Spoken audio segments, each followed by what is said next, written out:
আজকে তওবা বিষয় নিয়ে আলোচনা করব। আপনার তওবা করতে হবে। আপনি যদি অত্যন্ত গুনাহ করে ফেলেছেন, গুনাহ করতে করতে আপনার আমল নামা বরবাদ করে ফেলেছেন, আপনার গুনাহ এরকম গুনাহ হয়েছে, আপনি বহুত নিজের মতে আপনার নিজের যা ইচ্ছা করেছেন তাই আপনি গুনাহ করে যাইতেছেন, বান্দার হক নষ্ট করছেন, মানুষের সঙ্গে নানান জাতের ফার্মাদি মানুষের টাকা মেরে খেয়েছেন, আপনি মানুষের সঙ্গে নানান জাতের গুনাহ করেছেন, আপনি জিনাও করেছেন। আপনার গুনার কোনো সীমা নাই। কিছুগুলা গুনাহ আছে সগীরা গুনাহ, সেইগুলো গুনাহ আপনার নেক আমলের দ্বারা কিছু কাফারা দেওয়ার ফলে আপনার সগীরা গুনাহগুলো আপনার মাফ হয়ে যাবে। কিন্তু আপনার কবিরা গুনাহ, এইগুলা গুনাহ আপনার বহুত বড় গুনাহ। আপনার কবিরা গুনাহ, যে গুনাহ নাকি আপনার বহুত বড় গুনাহ, সেই গুনার জন্য আপনার কি করতে হবে সেই বিষয় নিয়ে আজ আলোচনা করতেছি। আপনার কবিরা গুনাহ হয়ে গেছে, আপনার এত গুনাহ আপনার চিন্তা করা উচিত।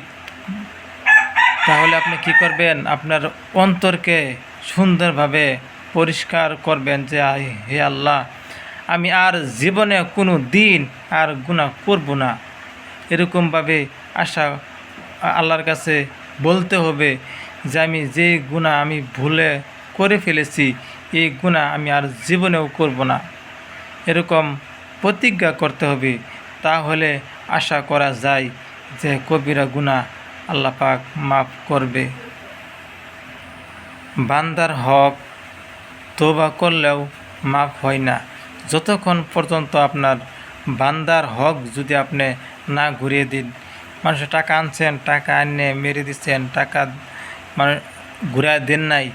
মানুষের সম্পত্তি আপনি লুটে খাইছেন, এইগুলো সম্পত্তি আপনি মানুষের দখল করে আপনি খাইতেছেন। যতক্ষণ পর্যন্ত আপনি সম্পত্তি না ঘুরায় দেন, আপনার তওবা কবুল হবে না। বান্দার হক আপনার ঘুরায় দিতেই হবে। রাসূল করিম সাল্লাল্লাহু আলাইহি ওয়াসাল্লাম বলেছেন, তোমরা যদি আসমান পর্যন্ত যদি গুনাহ করে ফেলো, তাও হলেও যদি তুমি খাজ দিলে তওবা করো আর সেই কাজ আর কোনো দিন করতে পারবে না, তাহলে তোমার গুনাহ আল্লাহ পাক মাফ করে দিবে।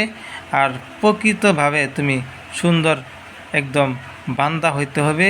তারপরে তুমি একদম নামাজি, একদম পরহেজগার হয়ে যাইবা, আর জিন্দেগি সেই গুনাহ করবা না।